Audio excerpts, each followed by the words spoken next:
The most powerful woman of her time, Queen Elizabeth I, transformed the concept of marriage into a political strategy that cemented her legacy. As one of England's greatest monarchs, what could have been her greatest vulnerability, her unmarried status, became a cornerstone of her reign, and a masterclass in the art of leadership and power. When Elizabeth ascended the throne in 1558, England faced significant political challenges. The country was divided religiously, economically fragile, and politically unstable. The immediate question on everyone's mind was her marriage. In the 16th century, it was assumed that a queen needed a king to solidify her position and secure a legitimate heir. Marriage was not only seen as personal, but also as a matter of state. To many, Elizabeth's unmarried status symbolized vulnerability.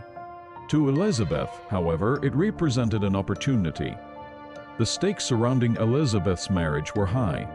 Choosing a foreign prince could bring powerful alliances, but also risk dragging England into external conflicts. Choosing an English nobleman could stabilize internal politics, but it would almost certainly cause factional rivalry among the nobility.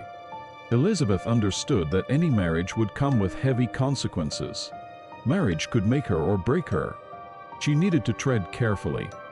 Elizabeth had learned from the mistakes of her cousin, Mary, Queen of Scots. Mary's marriage to Lord Darnley ended in political disaster. Their union alienated key factions in Scotland, particularly Protestant nobles, and led to uprisings that destabilized Mary's reign.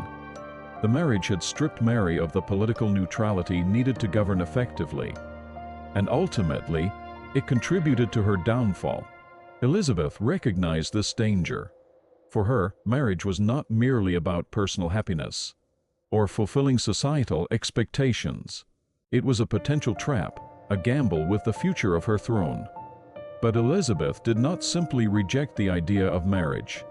Instead, she used it as a weapon. Throughout her reign, she kept suitors at arm's length, entertaining offers but never committing. By maintaining this ambiguity, she preserved her independence and political flexibility. Foreign princes like Philip of Spain and Franois, Duke of Anjou, competed for her hand. Each proposal allowed her to negotiate alliances or avoid conflicts without binding herself or her country. By refusing to make a decision, Elizabeth retained control. She was the one holding the cards. Elizabeth's strategic use of marriage also extended to managing domestic politics. She understood that marrying an English nobleman could spark civil unrest. England's nobility was divided into factions, and choosing one family would inevitably alienate others. By staying single, Elizabeth avoided aligning herself with any one faction, ensuring that no noble house gained undue influence over her reign. This decision preserved her ability to rule impartially and prevented domestic rivalries from boiling over into rebellion. In refusing to marry, Elizabeth embraced her role as the Virgin Queen. This was not simply a declaration of her personal choices, but a deliberate construction of her image. She presented herself as married to her country, a queen devoted solely to her people and her realm. This image resonated deeply with her subjects. In an era when women were often seen as subordinate to men, Elizabeth turned her independence into a symbol of strength. The Virgin Queen was not a weakness, it was her power. Her unmarried status elevated her above the ordinary concerns of court politics, making her seem almost divine. Elizabeth's independence also shaped her diplomatic strategy. The ambiguity surrounding her marital status kept potential enemies at bay. For example, her flirtation with Franois, Duke of Anjou, in the 1570s helped secure French support against Spain. Even though she never intended to marry him, her unwillingness to commit forced other nations to approach England cautiously, unsure of how their actions might influence her decisions. Marriage became her ultimate bargaining chip, a tool she wielded with precision to advance England's interests. Elizabeth's reign was also marked by her ability to manage perceptions effectively. She understood the power of imagery and communication.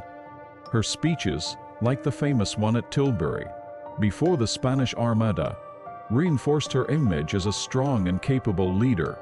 In that speech, she declared that although she had the body of a weak and feeble woman, she had the heart and stomach of a king. These words symbolized her defiance of traditional gender roles and her ability to lead England through one of its most challenging periods. Elizabeth's decision to remain unmarried was not without criticism. Parliament, her advisors, and even her closest allies frequently urged her to marry. In 1566, Parliament formally petitioned her to take a husband and produce an heir. Elizabeth, however, refused to be pressured. She avoided direct confrontation, but stood firm in her decision. By maintaining her independence, she ensured that no one, neither Parliament nor foreign powers, could dictate her actions. Her reign offers valuable lessons for modern leaders. Elizabeth's refusal to conform to societal expectations underscores the importance of independence in leadership. She maintained control by keeping her options open and resisting external pressures. Her strategic ambiguity allowed her to navigate complex political landscapes, ensuring that she retained the upper hand in negotiations. Elizabeth's story also highlights the importance of cultivating a strong personal brand. She turned her unmarried status into a symbol of her devotion to her country and her strength as a ruler. Modern leaders can draw from this example by building an image that inspires trust and loyalty, even in the face of unconventional choices. The Virgin Queen ruled England for 45 years, leading the country through a golden age of culture, exploration, and military victories. Her reign was defined by her ability to adapt, her strategic thinking, and her mastery of power dynamics. Elizabeth's legacy reminds us that independence is not weakness, it is a strength. She showed the world that true power lies in knowing when to say no, when to keep others guessing, and when to stand alone. As we reflect on Elizabeth's life, her strategies continue to resonate. Her use of marriage as a tool, her ability to maintain independence, and her focus on managing perceptions are timeless lessons in leadership and power.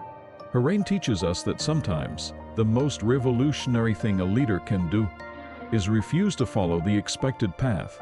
For Elizabeth, this choice was not just about survival, it was about shaping a legacy that would endure for centuries.